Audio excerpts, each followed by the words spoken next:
Ang pangungunahan ko na sa mga kapwa ko taga Davao, kapwa ko taga Mindanao, nandito tayo ngayon. As a brief history po, kahapon nag-uusap-usap pa lang kami ng mga governors at iba't ibang membro ng local government units ng Region 11. More particularly, yung tatlong tinamaan, yung surrounding. Una, yung Davao Oriental. Alam naman natin, sa Manay ang unang tama at una at pangalawa, doblet nga yung tinawag, di ba?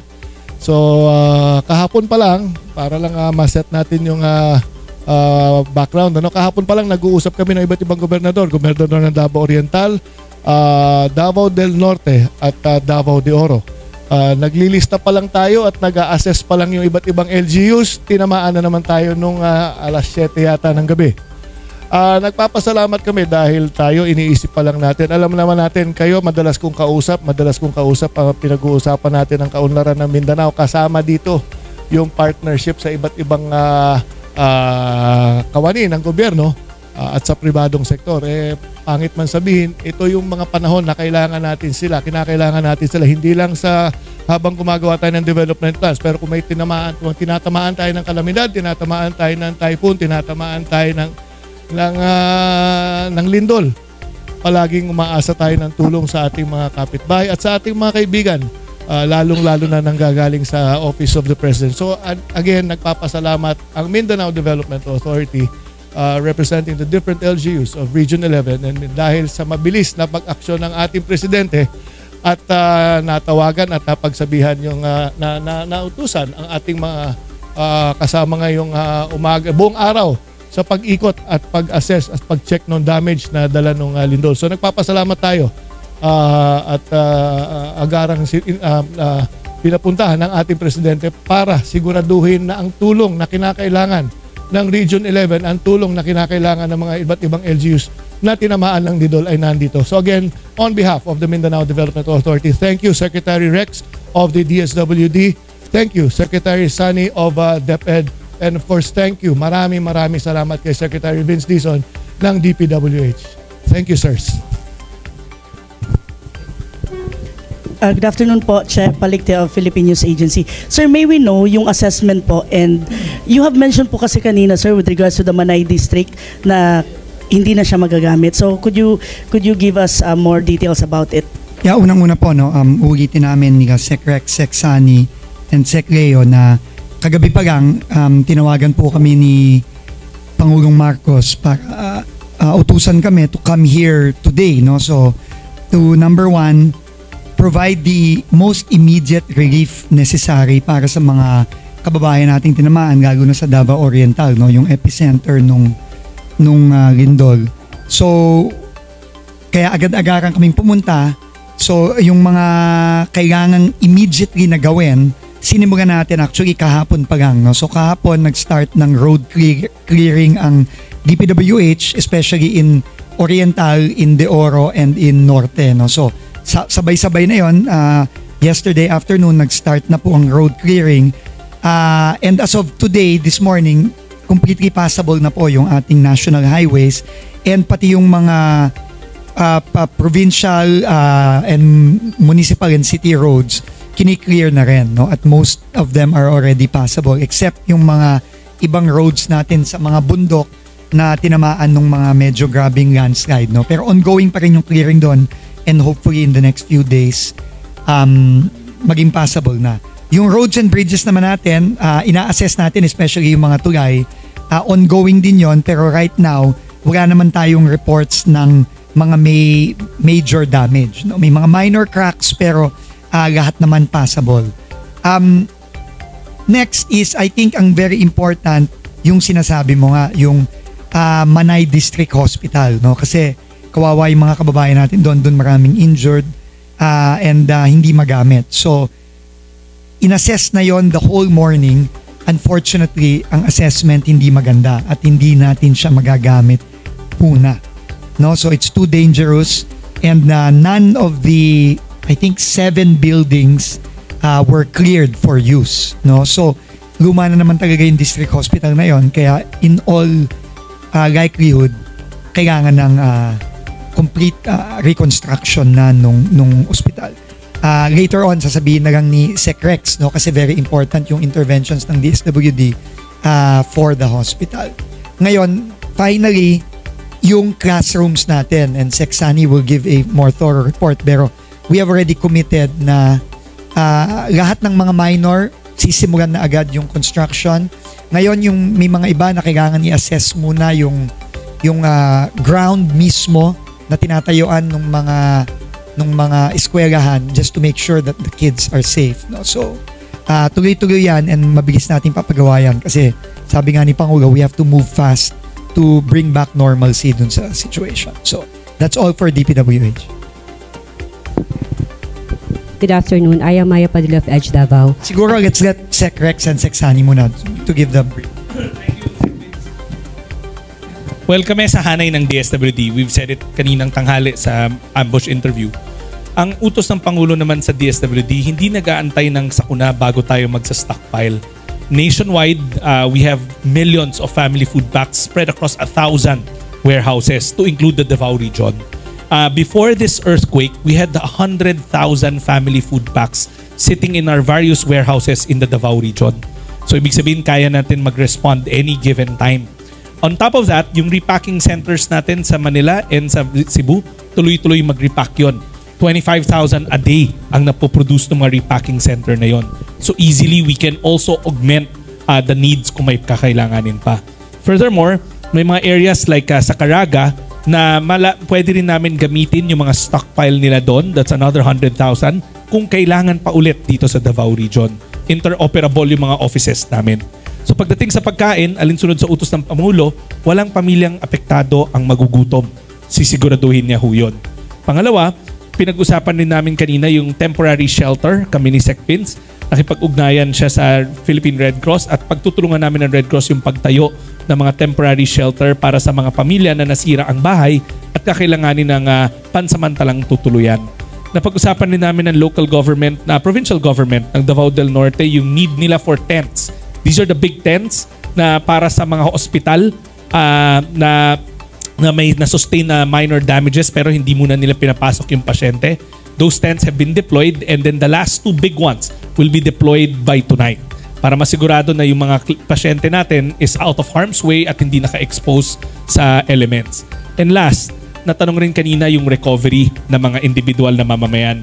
Sabi namin, the moment we get the list from the local social welfare offices, hinggil sa partially and totally damaged, nakahanda ang DSWD na tumulong financially para makapagtaguyod ulit ng mga bahay.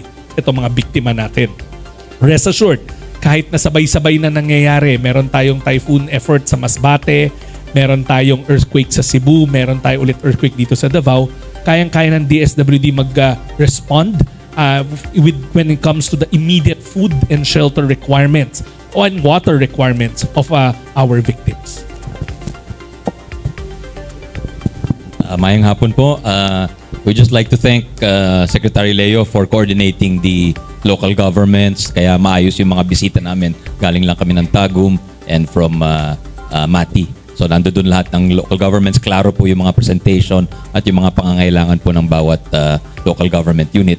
And of course, ang utos nga ni Pangulong Bongbong is to coordinate with all the departments. So number one, yung coordination namin with DPWH dun sa mga infrastructure damages. Kasi yung major repairs, DPWH, galing sa amin yung pondo, pero sila Sec Vince and DPWH ang gagawa po nun. So napakabilis po ng team ni Secretary Vince at napakabilis din po ng team ni Secretary Rex dun sa mga tinamaan po naming mga learners at teachers na nangangailangan, maaaring nawalan na po ng bahay or na-injure. Very quick naman po sila sa assistance. So yun po ang utos na nga ni Presidente, yung gamitin po namin yung quick response fund namin dahil bawat ahensya may quick response fund. So kami, for minor repairs, i-release na namin yan sa regions at saka sa school divisions namin all over the Davao region. For major repairs, we will coordinate with Secretary Vince and DPWH para dati kung medyo mahaba yung period between so ngayon, binilisan na po namin yung coordination. Nagpapasalamat po kami kila Sec Vince, Sec Leo at saka Sec Rex. Thank you. Good afternoon. Again, I am Maya Padilla of Edge Davao. Sec Vince, based on your observations and assessment, is there a need to review or update our building building and road design standards in earthquake-prone areas? I think a review is always necessary, no? Lalo na kung matagal-tagal na yung since na-review ang mga ito, no? Matagal-tagal na rin nabago ang building code. So, kailangan i-review na rin yan, no? So, ang importante lang yung review, kailangan science-based, no? Hindi lang yung basta-basta lang tayo nag-review at nagiging reactive lang tayo. So the answer to the question is yes, but we have to do a very science-based review, no, of the building code and the standards of our infrastructure. If you say science, this is science-based, can you elaborate? Kailangan kausapin natin yung mga eksperto, no? Kung akma na ba yung current standards natin ngayon dito sa mga nakikita nating mga hindi lang earthquake, kundi yung mga malalakas na bagyo, no, na alam naman natin pagkakas dahil sa climate change, no? So we have to consult them. Hindi pwedeng basta-basta na lang tayong magbabago ng mga building code natin. Good afternoon, Argil po ng GMA. Sundutan ko yung tanong ni Mamaya, Sec Vince.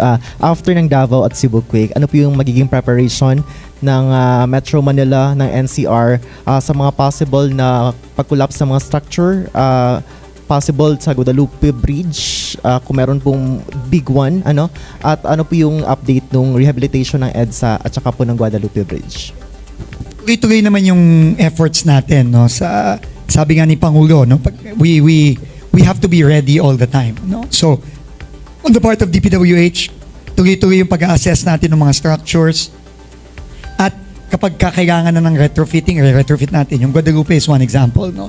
But, ang sabi nga ni Presidente, hindi tayo pwedeng magsara ng bridge na yon, which is a main artery in Metro Manila, na dinadaanan ng halos lahat ng residente ng Metro Manila ang Guadalupe sa EDSA, kung walang alternatibo. So, mamadaliin natin gawin yung mga temporary detour bridges doon, starting hopefully itong quarter na ito masimulan na, and then we can start retrofitting na the Guadalupe Bridge and other bridges. Assessment of other bridges is ongoing, and as soon as possible and budget permitting, i-retrofit na natin agad-agad yun. Thank you, sir.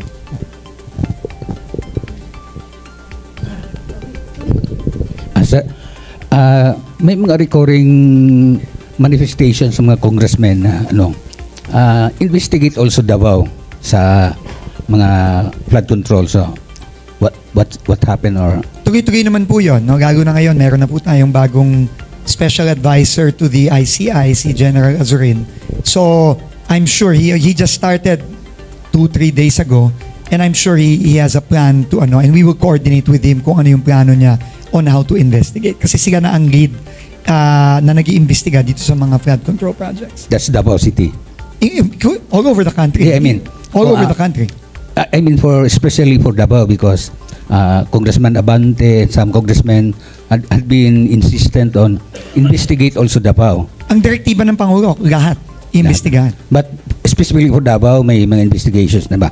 Again, uulitin ko, no, si General Azurin nandito na, mag-iimbestiga siya kung saan tingin niya dapat imbestigaan.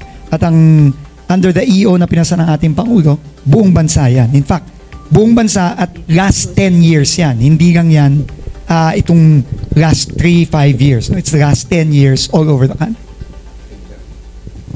Bob Braceros from Latest Davao News and Newsport.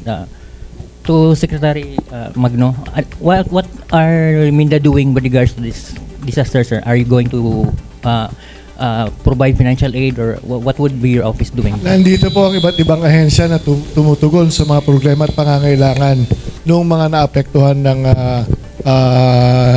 earthquake. Pero kung tatanungin ninyo ang mas mahaba at mas ambisyosong programa ng Mindanao Development, alam naman ninyo yan na napag-usapan natin. Pinapangarap natin ang magkaroon ng Mindanao Resiliency and Resource Center. Isisingit ko na lang, Sec Vince, at napag-usapan na rin namin ni Sec Rex. Matagal nang pinag-uusapan natin ito, isang taon na yung plano ng Mindanao Resiliency and Resource Center, at nag-anunsyo ko yata 2 linggo na ang nakaraan na meron na tayong nakuha na pondo para doon sa Operation Center. So magsisimula na ito. Ito yung pangarap natin, at na-establish natin bakit natin ginagawa ito. Kasi nga 2 o 3 dekada ang nakaraan, palaging sinasabi at nagyayabang tayo, kayong mga taga Mindanao, na lumaki sa Metro Manila. Pag may nangyari sa Manilang ulan, may nangyaring baha, ang sinasabi natin palagi, sinasabi ko sa mga klase kong taga Maynila, dito sa inyo, nag-uulan, no, nagbaba, dun sa amin sa Mindanao. Hindi kami tinatamaan. But that was decades ago. Ngayon, because of climate change, based on science, sabi nga ni Sec Vince, based on climate change, and there are two kinds, yung natural and man-made na mga kalamidad, kinakailangan na rin nating harapin yan. Naalala ko 2 taon ang nakaraan or 1.5 years ago, nung nagkaroon ng isang briefing sa Butuan City yata, nagkatanungan ang mga nag-attend doon na mga kabinete, bakit pag sa Mindanao bakit sa Mindanao doon tayo nag-briefing sa hotel o sa isang conference room. Sa Metro Manila may control, sa Luzon merong operation center. Sa Visayas meron. Dito sa Mindanao wala pa. Dahil nga dati wala. Ngayon na tinatamaan na tayo. Lalong-lalo ngayon, kahapon, 2 beses tayo tinamaan sa isang araw. There is an awakening for us here in Mindanao. There really is a need to establish that resource center. Maganda ang ginagawa ng OCD, maganda ang ginagawa ng DSWD. Marami ng storage facility, sabi nga ni Sec Rex. Pero sana ang pangarap natin, ang iba't ibang Municipal Disaster Resiliency Office at iba't ibang Provincial Disaster Resilience Resource Offices ng buong Mindanao magkaisa. Yun ang pinapangarap natin, na sana magkaroon ng Mindanao Disaster para sa buong magko-coordinate sa buong Mindanao. Yun po yung programang isinabit ng Mindanao Development Authority. Sana matuloy at masuportahan ito. Thank you. Okay, next question from Mr. Joel Ramirez. Okay. Para sa lahat ng mga secretaries, no, pertaining to itong mga areas na badly hit ng mga lindol natin ngayon. Sir, paano natin ma-ensure na walang magiging pabor-pabor dun sa distribution ng mga relief at saka sa mga benefits na makukuha ng mga kasi madalas reklamo yan ng mga tao. And Secretary Magno, sir, sa iyo din, no, paano mo ma-ensure na walang mga hindi magkaroon ng mga anomalya sa lahat? And Secretary Dizon, sir, alam naman ng lahat na gusto ng mga tao na magkaroon ng access na sa bawat projects ng government. Willing ba ang DPWH na to provide all the information readily accessible sa public, including po Secretary Angara, kung kayo din sa DepEd, yung mga projects natin, kaya bang i-publish ng DepEd yung mga substandard at saka ghost schools? Thank you. Well, siguro una ako dahil doon sa disaster pa rin tayo. Alam nyo, kanina nag-usap kami, for instance, sa Davao del Norte. Ang process naman namin lagi when it comes to food packs is everybody that needs it. So, lagpas-lagpas yung pinadadala namin normally.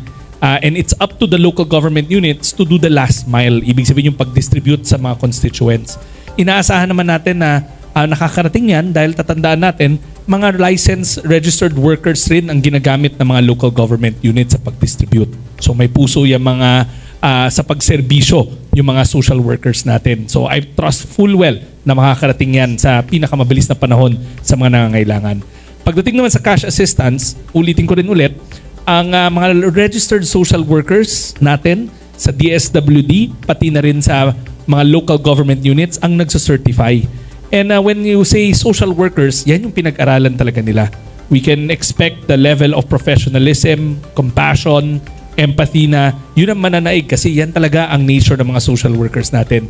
This is when our social workers go to the front line and tell us kung sino ang kailangan ng tulong. Now, in the event na feeling nyo merong naagrabyado or merong hindi tama, the grievance mechanism naman ng DSWD is very active. In this age of social media, you can just post on our official social media account. We have a team in Manila in our office monitoring all these grievances para ma-actionan ka agad. Pero ako, sasabihin ko nga sa inyo, we've done it for 2 weeks na kami since Typhoon Opong in Masbate, Romblon in Mindoro Oriental, Nando in Cagayan, and now earthquake in Bogo. Ako, manalig tayo sa magigiting natin ng mga licensed registered social workers. They're in the front line. They know what they're doing. And when I say social workers, hindi lang yun sa DSWD, pati yun sa mga provincial, municipal at city level ng mga social workers natin. Para sa akin naman, siguro nakita nyo naman, hindi sa dahil magkakasama kami dito, Pero itong tatlong ito ang isa sa tatlong pinaka-aktibong membro ng kabinete ni President Marcos. At lahat naman aktibo. Pero sa ganyang katanungan kasi, sa tingin ko naman, sabi nga ni Sec Rex, ang nakikita niya, lalong-lalo na sa DSWD, mga frontliners, sa mga tumutulong, ito yung mga taong may puso para sa pagtulong. Ngayon, kung meron tayong, nakakatulong naman kayo kung meron talagang kamalian at sa tingin ninyong maling ginagawa, handa at bukas naman ang aming opisina para sa mga complaints na yan. Idisingit ko na lang din, last week sa Mindanao Development Forum, sa mga kasama ko mga media na nandito, nilaunch namin yung Mindanao Mindanao Tracker, kung saan lahat ng mga ahensyang kasama namin, katulad ng DPWH, kasama po ang inyong mga opisina doon sa aming pag-launch ng Mindanao Tracker. Nandun lahat ng proyekto, status, nandun po lahat. Nilaunch namin to sa Mindanao Development Forum nung isang linggo. So, ito yung direksyon na tinatahak ng administrasyon na ito. an administration that is open that is open to transparency. Lahat ng detalye, utuso ng Presidente yan. Lahat ng proyekto, lahat ng ginagawa ninyo, isa publiko ninyo, buksan ninyo at bigyan ninyo yung pagkakataon ng publiko na tignan, a chance to scrutinize and to make comments. At yun na lang po muna. At kung meron pong kamalian, willing po kami umupo at makinig sa inyong mga complaints. Thank you. Mabilis lang nasagot. No? So, yan ang gusto talaga ng Pangulo natin, no? Yung transparency. No? So, in a few weeks, actually mag-launch ang DPWH ng isang transparency portal. Na-anunsyo na namin to kamakailan lang. But itong portal na to will have all the DPWH projects from the last so many years, no? Para makita ng mga kababayan natin, and we'll have access to all the documents. The bid documents, the contracts, all of that, no? So, abangan na lang natin, pinapaayos natin ngayon, pero ulitin ko, no? Yan talagang gusto ng Pangulo kasi wala naman dapat itago ang gobyerno No, lahat naman to public, lahat to para sa publiko and therefore dapat magaman ng publiko kung ano yung kailangan niyang magaman. Alam ko medyo para sa mga media ngayon, medyo in the past and until now, medyo mahirap kumuha ng impormasyon at dokumento sa DPWH, but sabi nga ng Pangulo that needs to stop and we need to change that. On the part of DepEd, talagang gusto namin yung instruction ni Presidente talagang gawing transparent yan. So, in fact, last month, even before the earthquake, even before Typhoon Opong, meron nilaunch ang department yung Project Bukas. Dati kasi, hindi makuha ng publiko yung school-based information. Ano yung school-based information? Yung mga resulta ng isang school sa mga achievement tests, sa ilan yung school population, ilan yung kulang na classrooms, etc. So that we've launched that. And doon, kasama na siguro yung mga ongoing infrastructure projects. Although, maybe we need to link up with yung itatayo ni Sec Vince na portal. Kasi nga, under the law, under the recent General Appropriations Act, yung DPWH ang nagko-construct ng infrastructure or classrooms ng DepEd at saka yung major repairs. So, ililink na lang namin para yung updates real time. Thank you. Okay, so one last question from Mr. Arman Fenequito.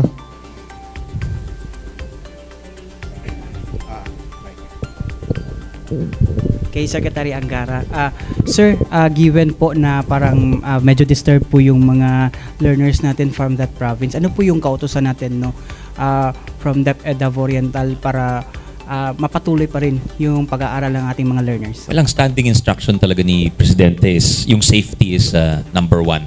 So, for many of the schools na hindi tayo sigurado, hindi muna natin papasukin yung mga bata. In the meantime, meron tayong mga alternative modules. So yun yung inuuwi nila. Meron silang inuuwi na mga study materials at fina-follow up sila ng mga guro nila. So yun. Tapos yung magtatayo kami nila Sec Vince ng joint inspection teams para yung mga eskwelahan na nakikita natin may visible damage, ite-test po natin talaga. But ang gusto talaga natin is makapasok kaagad yung ating mga estudyante. Ang gusto, yeah. Yes. Opo.